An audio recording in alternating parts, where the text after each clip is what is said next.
putting us up in this beautiful space. Thank you.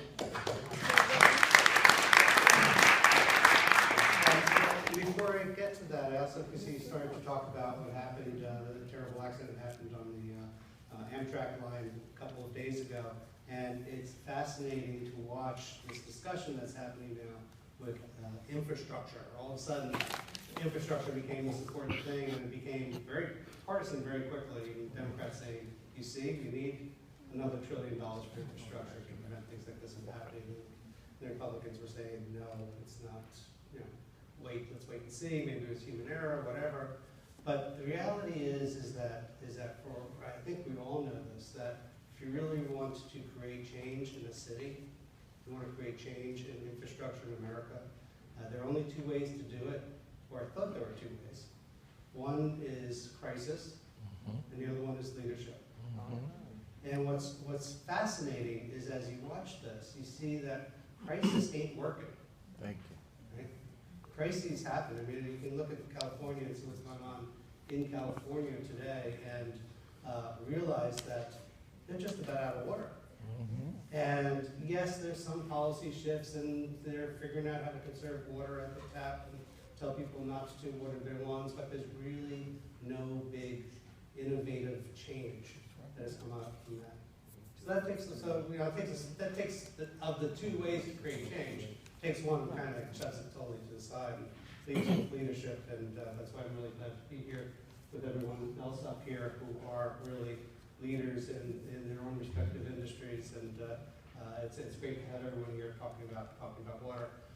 Like Bill Marazzo said, we have a new logo, Philadelphia Water, established 1801, a long time ago, and it's fascinating to look and see what people from past generations have given to us in the city of Philadelphia today. When I look around, I see the 6,000 miles of pipe that we have underground. I look at our 6 water plants, 3 water, 3 wastewater.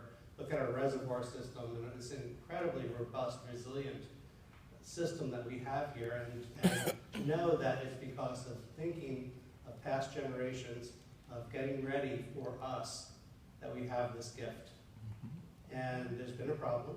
The problem is that in the last number of decades, here, like everywhere in the world, there just hasn't been enough money to maintain these gifts.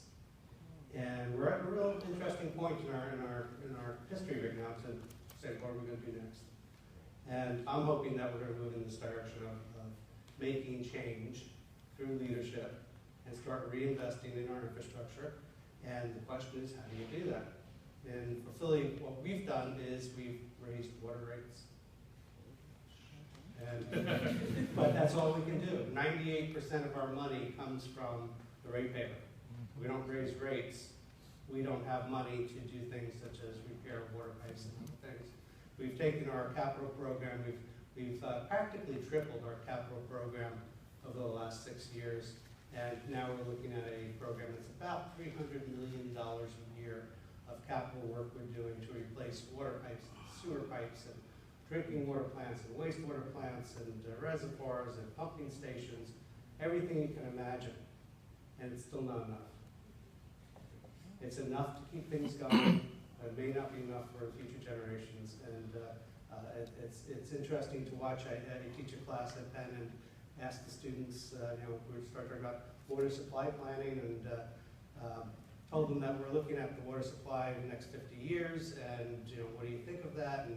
And they all just looked amazed. I said, you're looking 50 years ahead? No one is looking 50 years ahead on anything. Social Security, pensions, jobs, no one's looking at us, well, what's going to happen to us 50 years from now, and you're talking about your water plants in 50 years. And keep in mind that it's really hard to convince politicians, for very good reasons, and good sense politicians, that money should be spent today for the future. So I think that's a recurring theme that we have here, and I'd like to discuss more. I'll let others speak and get back to that, and also like to talk to you about my Green Cities Clean Waters program and our energy programs and some of the other things that we're doing at Philadelphia Water to try to make this change and be a little bit more innovative. Thank you. This is Steve. Bob and I, a number of years ago, worked on an economic development sort of strategy